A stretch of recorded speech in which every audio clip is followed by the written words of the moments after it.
Hi നമസ്കാരം. മേമലക്കാരൻ ബൈച്ചിന് മറ്റൊരു വീഡിയോയിലേക്ക് ഏവർക്കും സ്വാഗതം. ഇത് നമ്മുടെ ഒരു മാസ്റ്ററിനെ പരിചയപ്പെടാൻ വേണ്ടി തന്നെയാണ് ഞാൻ വന്നത്.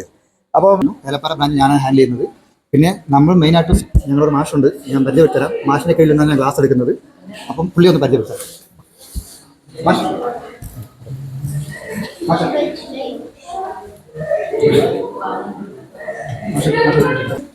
മാസ്റ്ററെ അപ്രത്യക്ഷമായിട്ടുള്ള വരവിലാണ് മാസ്റ്ററിനെ കണ്ടത്. ഓക്കെ, കണ്ടതിൽ വളരെ സന്തോഷം. വർഷങ്ങൾക്ക് ശേഷമാണ് മാസ്റ്റർ ഞാൻ കാണുന്നത്. അന്നും ഇന്നും മാസ്റ്റർ അതേപോലെ തന്നെയാണ് ഇരിക്കുന്നത്. ദൈവം അനുഗ്രഹിക്കട്ടെ. കരാട്ടെ, അതായത് ആയുധമില്ലാതെ വെറും കൈ എന്ന വാക്കിൻ്റെ അർത്ഥം തന്നെ കരാട്ടെ കൊടുത്തിരിക്കുന്നത് ആയുധം കൊണ്ട് വരുന്ന ഒരാളെ നമ്മൾ ആയുധമില്ലാതെ നിരായുധനാക്കി പ്രയോഗിക്കുക എന്നുള്ളതാണ്. ഞാനാണ് ഇപ്പോൾ പ്രാക്ടീസ് ചെയ്യാൻ 10-40 വർഷത്തിനൊക്കെ മേളയായി. 1985 ഏലപ്പാറ ആദ്യം വന്ന് ക്ലാസ് സ്റ്റാർട്ട് ചെയ്തു. അതിനുശേഷം നിരവധി ആൾക്കാരെ നമ്മൾ പഠിപ്പിച്ചു. വർഷങ്ങൾക്ക് ശേഷം നമ്മൾ ഈ ഏലപ്പാറ ലയൺസ് ക്ലബ്ബിൽ ക്ലാസ് തുടങ്ങി. അപ്പോൾ അന്നൊക്കെ പഠിപ്പിച്ച ഒരാളാണ് പഠിപ്പിച്ച് മോഹൻ രാജ്. ഇവിടുത്തെ ഇപ്പോൾ ഇൻസ്ട്രക്ടറായിട്ട് വർക്ക് ചെയ്യുന്നു. സെക്കൻഡ് ഡിഗ്രി ബ്ലാക്ക് ബെൽറ്റാണ്. ആളാണ് ഇവിടെ ക്ലാസ്സിന് നേതൃത്വം കൊടുക്കുന്നത്. അപ്പം മാസ്റ്ററാണ്. മാസ്റ്ററെ പേര് മോഹൻ രാജ്. ഓക്കെ, മോബിൻ രാജ് അല്ലേ? മോബിൻ രാജ്. ഓക്കെ, കണ്ടതിൽ സന്തോഷം. നിങ്ങൾ വീഡിയോ സ്കിപ്പ് ചെയ്യാതെ പൂർണ്ണമായിട്ട്, കാരണം നമ്മുടെ വീഡിയോയിൽ വന്ന് മറ്റുള്ള എഡിറ്റിക്കോ മറ്റുള്ള രീതിയിലല്ല, ഒറിജിനലായിട്ട് നാച്ചുറലായിട്ടാണ് വീഡിയോ ഇടുന്നത്. അപ്പോൾ ആരും ബോറടിക്കാതെ കാര്യങ്ങൾ മനസ്സിലാക്കാൻ വേണ്ടി തന്നെയാണ് ഇടുന്നത്. അപ്പം ഈ സ്ഥാപനത്തിന്റെ ഐഡിയ ഒന്ന് പറയാമോ? ഈ സ്ഥാപനം അതെ, നമ്മുടെ ഈ ക്ലാസിന്റെ പേര് എന്ന് പറഞ്ഞാൽ karate and MMA fight club എന്നാണ്. ഓക്കെ, ഇത് നമ്മുടെ ഏലപ്പാറയിൽ മലനാട് ബാങ്കിന്റെ ഗ്രൗണ്ട് ഫ്ലോറിലാണ് ഈ നമ്മുടെ ക്ലാസ് ഇപ്പോൾ ഉള്ളത്. അപ്പോൾ ഏലപ്പാറ മലനാട് ബാങ്കിന്റെ ഓപ്പോസിറ്റാണ് മറ്റേ SBI ബാങ്ക് ഉള്ളത്. ATM എല്ലാവർക്കും അറിയാം. അതെന്ന് പറയുമ്പോൾ എല്ലാവർക്കും പെട്ടെന്ന് മനസ്സിലാവും. ആ ATMന്റെയും മലനാട് ബാങ്കിന്റെയും ഇടയ്ക്ക് ഒരു വഴിയുണ്ട്, താഴോട്ട് പോകുന്നു. അതിൽ നേരെ വന്നു കഴിഞ്ഞാൽ അവിടെയാണ് നമ്മുടെ ക്ലാസ് ഉള്ളത്. നമ്മൾ ഈ കരാട്ടെ ഇവിടെ പഠിപ്പിക്കുന്നുണ്ടല്ലോ, എന്തെന്ത് വിഭവങ്ങളൊക്കെയാണ് നിങ്ങൾ പഠിപ്പിക്കുന്നത്? മെയിനായിട്ടും നമ്മൾ കരാട്ടയാണ്, ട്രഡീഷണൽ കരാട്ടയാണ് നേരിട്ട് നമ്മൾ പഠിപ്പിക്കുന്നത്. അതിൻ്റെ കൂടെ കരാട്ട മാത്രമല്ലാതെ മിക്സഡ് മാർഷൽ ആർട്ട് നമ്മൾ പഠിപ്പിക്കുന്നത്. അതിനെ MMA എന്ന് പറയും, MMA എന്ന് പറയും. കരാട്ട എന്ന് പറയുമ്പോൾ പൊതുവെ എല്ലാവർക്കും അറിയാം. പക്ഷേ മിക്സഡ് മാർഷൽ ആർട്ട് എന്ന് പറയുന്നത് എല്ലാവർക്കും അറിയുന്ന കാര്യമൊന്നുമില്ല. അപ്പോൾ ഈ ആർട്ട് നമ്മൾ ഫസ്റ്റ് ടൈമാണ് നമ്മുടെ ഇടുക്കി ജില്ലയിൽ നമ്മൾ മെയിനായിട്ട് കൊണ്ടുവന്നേക്കുന്നത്.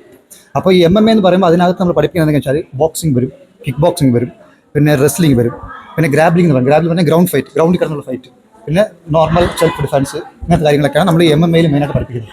അപ്പോൾ ഒരു MMA എന്ന് പറയുമ്പോൾ എല്ലാം മിക്സ് ചെയ്തിട്ടുള്ള ഒരു ആർട്ടാണ് നമ്മൾ MMA എന്ന് പറയുന്നത്. അതാണ് മിക്സഡ് മാർഷൽ ആർട്ട് എന്ന് പറയുന്നത്.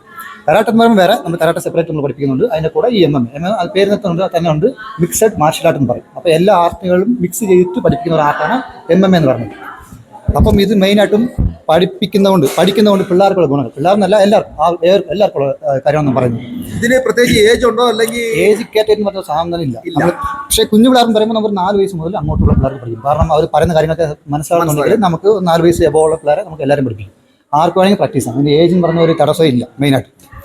പിന്നെ ഏറ്റവും കൂടുതൽ പാരൻസിൽ ശ്രദ്ധിക്കേണ്ട കാര്യം എന്ന് വെച്ചാൽ, ഇക്കാലത്ത് നമുക്കറിയാം സാധാരണ പിള്ളേർ സ്കൂളിൽ പഠിക്കുന്ന പിള്ളേർ തന്നെ സിഗരറ്റ് വലി, വെള്ളം വലി, ഇപ്പോഴത്തെ കുട്ടികൾ എന്ന് പറയുമ്പോൾ വേറിട്ട തലത്തിലാകെ പോയിക്കൊണ്ടിരിക്കുന്നത്. ആധുനിക കലയുമായിട്ട് അല്ലെങ്കിൽ ഈ ഇത്തരത്തിലുള്ള കായിക അഭ്യാസങ്ങളൊക്കെ പഠിക്കാനായിട്ടുള്ള സന്മനസ് ആർക്കും കാണുന്നില്ല അല്ലേ? അപ്പൊ ഇത് ഇമ്പോർട്ടന്റ് ആയിട്ടിരിക്കുമ്പോൾ അവർക്ക് വളർച്ചയ്ക്ക് മറ്റേ അവരുടെ ശാരീരിക സെൽഫ് ഡിഫൻസിന് വളരെയേറെ ഗുണം ചെയ്യുന്ന ഒരു പ്രക്രിയയാണ് അല്ലേ?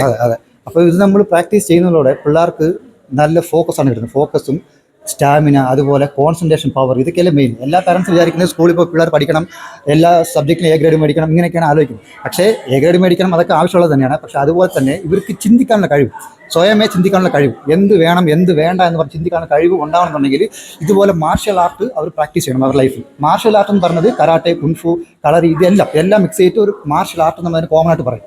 അപ്പോൾ അതിനകത്ത് എല്ലാ ആർട്ടും, ഞാൻ കരാട്ടെ മാത്രം പഠിക്കണം, ബോക്സിംഗ് മാത്രം പഠിക്കണം എന്നല്ല പറയുന്നത്. ഏത് ആർട്ടാണ്, ഏത് മാർഷൽ ആർട്ടാണെങ്കിലും ഇത് പഠിക്കുന്നതിലൂടെ പിള്ളേർക്ക് സെൽഫ് ഡിസിപ്ലിനാണ് ഉണ്ടാകുന്നത്.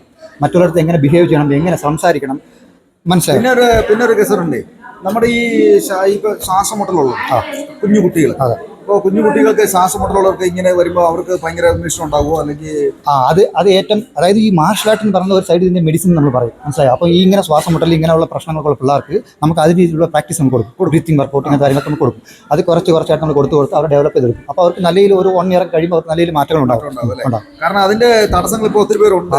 അതിനെ ഇപ്പോഴത്തെ കുട്ടികൾക്ക് എന്ന് പറഞ്ഞാൽ നമ്മുടെ ഭക്ഷണത്തിന്റെ അതിന്റെ വൈറ്റമിന്റെ കുറവുകളൊക്കെ കണ്ട് ഈ ശ്വാസം മുട്ടലും മറ്റു കാര്യങ്ങൾ അപ്പൊ ഇങ്ങനെ സംഭവം വരുന്നില്ലല്ലോ. അതെ ഇല്ല. അപ്പൊ അവർക്ക് ഇങ്ങനെ കായ്ക്ക് അഭ്യാസം കൊടുക്കുമ്പോൾ അവർക്ക് കുറച്ചുകൂടെ ബൂസ്റ്റ് ആവുമോ അല്ലെങ്കിൽ ശരീരത്തിന് ഗുണം ചെയ്യുമോ? അതെ, ഞാൻ ഇപ്പം നമ്മുടെ ഏരിയയിൽ തന്നെ ഞാൻ കുറേ പിള്ളേരെ കണ്ടു, കുഞ്ഞു പിള്ളേർ തന്നെ. പക്ഷേ അവരുടെ ഏജിനുള്ള സൈസല്ല അവരിയ്ക്കുന്നത്. നല്ല സൈസും ഒക്കെ വെച്ച് വയറൊക്കെ ചാടി നിൽക്കുന്ന കുഞ്ഞു പിള്ളേരൊക്കെയാണ്. കാരണം വെച്ചാൽ ഇപ്പോഴത്തെ ഫുഡ് നമുക്കറിയാം, ഇപ്പോഴത്തെ ഫുഡ് എന്ന് പറയുന്നത് എല്ലാം ഹൈബ്രിഡ് ഫുഡാണ്, കെമിക്കൽ മിക്സഡ് ഫുഡാണ്. നമ്മൾ പണ്ട് കഴിക്കുന്ന പോലെ നല്ല ഫുഡ് നല്ല ഇപ്പോൾ കിട്ടുന്നത്. അപ്പോൾ ഇങ്ങനത്തെ ഫുഡൊക്കെ നമ്മൾ കഴിക്കുമ്പോൾ പ്രോപ്പറായിട്ടുള്ള വർക്കൗട്ട് കാര്യങ്ങൾ നമുക്ക് ഇല്ലെന്നുണ്ടെങ്കിൽ നമുക്ക് കുഞ്ഞു പ്രായത്തിൽ തന്നെ പിള്ളേർക്ക് പല അസുഖങ്ങളിലേക്ക് അത് കൊണ്ടെത്തിക്കും. അതായത് പ്രഷർ, ഷുഗർ, ചെറിയ പ്രായത്തിൽ ഇപ്പം കുഞ്ഞു പിള്ളേർക്ക് തന്നെ ഷുഗറൊക്കെ ഉള്ള പിള്ളേരുണ്ട്, മനസ്സിലായി. രാവിലെ കാണാം ഒത്തിരി ആൾക്കാർ 5 മണിയാകുമ്പോൾ എഴുതി നടക്കുന്ന ഇതൊക്കെ ഒരു പ്രായം കഴിയുന്ന ആൾക്കാരൊക്കെ. കാരണം വെച്ചാൽ ഇത് തന്നെ ഫുഡിൻ്റെ പ്രശ്നമാണ് ഇതൊക്കെ, മനസ്സിലായത്. അപ്പോൾ നമ്മൾ ഈ ഒരു മാർഷൽ ആർട്ട് പ്രാക്ടീസ് ചെയ്യുന്നതിലൂടെ ബോഡി ഫിറ്റ്നസ് നമ്മൾ മെയിൻറ്റെയിൻ ചെയ്യും. നമ്മൾ ബോഡി ഫിറ്റ്നസ് മാത്രമല്ല മെയിൻറ്റെയിൻ ചെയ്യുന്നത്, നമ്മൾ മെൻ്റലി ഫിറ്റ് ആയിരിക്കും. അതാണ് ഏറ്റവും ഇമ്പോർട്ടൻറ്റ്. നമ്മൾ ശരീരം നന്നായാൽ നമ്മൾ മെൻ്റൽ ഉണ്ടാവും. നല്ല മനസ്സുണ്ടെങ്കിൽ നമുക്ക് നല്ല ചിന്തകളുണ്ടാവും, മനസ്സിലായി. അപ്പോൾ നമുക്ക് എന്ത് പ്രവൃത്തിയാണെങ്കിലും ചെയ്യാം. അപ്പം പിള്ളേരെ കുഞ്ഞുമുതലേ പാരൻസ് മെയിനായിട്ട് ശ്രദ്ധിക്കേണ്ട കാര്യമാണ്. പിള്ളേരെ കുഞ്ഞുമുതൽ ഇതുപോലെ ആർട്ടുകളിൽ പഠിപ്പിക്കാനുള്ള ഒരു പ്രോത്സാഹനം വീട്ടിൽ നിന്ന് തന്നെ കൊടുക്കണം പിള്ളേർക്ക്. നമ്മൾ ജസ്റ്റ് കരാട്ടെ പഠിക്കുന്ന ബോക്സ് പഠിക്കുമ്പോൾ സാധാരണ എല്ലാം ചോദിക്കുന്നത്, ഞാൻ ചോദിക്കുമ്പോൾ പറയുന്നതാണ് ഇതൊക്കെ പഠിച്ചാൽ ആരെ തല്ലാണ്, അങ്ങനെയൊക്കെയാണ് ചോദിക്കുന്നത്. ഇതെന്ന് പറഞ്ഞാൽ നമ്മൾ ആരെ തല്ലാൻ വേണ്ടി പഠിക്കുന്നുണ്ട്.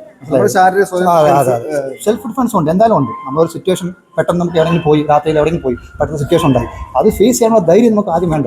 അപ്പോൾ അത് നമ്മൾ ഇതുപോലെ ആർട്ടോട് പഠിച്ചാൽ മാത്രമേ അത് നമുക്ക് ഉണ്ടാകത്തുള്ളൂ. അല്ലാതെ നമ്മൾ വേറെ ഒന്നിലും കൂടെ നമുക്ക് ഉണ്ടാക്കിയെടുക്കാൻ പറ്റത്തില്ല ഇങ്ങനത്തെ കഴിവുകൾ. അപ്പം ഇത് പിള്ളേർ ഇപ്പോൾ സ്കൂളിൽ പഠിക്കുമ്പോൾ അവരുടെ പഠിത്തത്തിൽ അവർക്ക് കോൺസെൻട്രേഷൻ കൂടും, അവർക്ക് ഫോക്കസ് കൂടും, എക്സാമിനായിട്ടുള്ള പേടി, മനസ്സിലായി, ഇങ്ങനത്തെ കാര്യങ്ങളൊക്കെ മാറും. അപ്പോൾ സെൽഫ് ഡിഫൻസ് പറഞ്ഞാൽ നമ്മൾ 4 പേർ അടിക്കാമെന്ന് അവർ തിരിച്ചടിക്കുന്നു, അത് മാത്രമല്ല ഇവിടെ കാര്യം. എന്ത് നേരിടാനുള്ള ധൈര്യം നമുക്കുണ്ടാകും. ഒരാളെ അടിക്കുന്നത് മാത്രമല്ല, നമ്മളിപ്പോൾ ജീവിതത്തിൽ ഒരു ജോലിക്ക് പോകുമ്പോൾ അവിടെ ഇൻ്റർവ്യൂ, പിള്ളേർക്ക് പഠിത്തത്തിൽ എക്സാമോ ഇത് കണ്ട് പേടിക്കുന്നത്, ഇങ്ങനത്തെ കാര്യങ്ങൾ എല്ലാத்தைയും ഫേസ് ചെയ്യുന്ന കഴിവ് കുഞ്ഞു പിള്ളേർക്ക് ചെറു പ്രായത്തിൽ മേലെ അവർക്ക് ഉണ്ടാകും, ഇത് പഠിക്കുന്നുണ്ട്, മനസ്സിലായി. അതാണ് ഈ ആർട്ടിലൂടെ നമ്മൾ മെയിനായിട്ട് ഫോക്കസ് ചെയ്യുന്ന കാര്യം. നമ്മൾ നെക്സ്റ്റ് ജനറേഷന് നല്ലൊരു ജനറേഷൻ ഉണ്ടാക്കിയെടുക്കും. അതാണ് നമ്മുടെ മെയിൻ എയിം എന്ന് പറയുന്നത്. അപ്പം ഇവിടെ നമ്മൾ ലൊക്കാലിറ്റിയുള്ള എല്ലാ പാരൻസും ഇവരൊക്കെ നമ്മളെ സപ്പോർട്ട് ചെയ്യണം, പിള്ളേരൊക്കെ പഠിപ്പിക്കാനൊക്കെ വിടണം. ഇതിൽ പങ്കെടുത്ത് ഇതിന്റെ കായികാഭ്യാസങ്ങൾ പഠിച്ച് മനസ്സിലാക്കി നമ്മുടെ സ്വയം ഹെൽപ്പിനും നമ്മുടെ വളർന്നു വരുന്ന ഇപ്പോൾ കുട്ടികൾ, പ്രത്യേകിച്ച് പെൺകുട്ടികൾക്ക് ഇത് ഗുണകരമായിരിക്കും. താല്പര്യമുള്ളവർ ഞാൻ ഇതിന്റെ ഫോൺ നമ്പർ അടിയിൽ കുറിക്കാം. താല്പര്യമുള്ള വ്യക്തികൾ പങ്കെടുക്കാം, സഹകരിക്കാം. ഈ സ്ഥാപനത്തിന് എല്ലാവിധ ആശംസകളും നേവൽക്കാരൻ ബൈച്ചിന്റെ പേര്. ഓക്കെ, ഇത്ര സഹകരിച്ചതിലും പ്രത്യേകിച്ച് അപ്രത്യക്ഷമായിട്ട് യാത്രയിലിടയിലാണ് ഞാൻ ഇങ്ങോട്ട് കയറിയത്.